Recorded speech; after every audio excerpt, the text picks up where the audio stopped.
Basahin natin yung Kawikaan, Kapitulo 22, versikulo 2. Ang mayaman at ang dukha ay nagkakasalubong kapwa. Ang Panginoon ang maylalang sa kanilang lahat. Tingnan mo ang intensyon ng Diyos sa paggawa ng mahirap at mayaman para sila ay magkasama. Ang mayaman at mga dukha nagkakasalubong kapwa. Ano? Ang Panginoon ang may likha sa kanilang lahat. Sabi mo, ba't hindi pantay-pantay? Ay masama yung pantay-pantay, kapatid. Tingnan mo yung daliri mo, hindi rin pantay-pantay. Pag pinay-pantay-pantay mo yan, hindi maganda. Marunong pa ba tayo sa Diyos? Tingnan mo yung daliri natin, hindi pantay-pantay.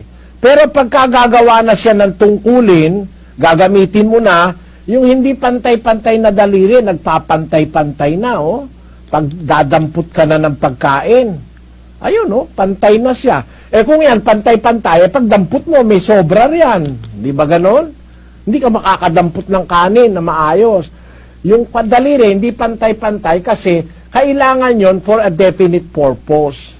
May dahilan yon, may purpose. Na pagka idadampot mo na siya, magpapantay-pantay na siya. Yun ang sukat ng Diyos. Ang ganda ng sukat, ano? Tingnan mo, pagka dadampot ka na, oh.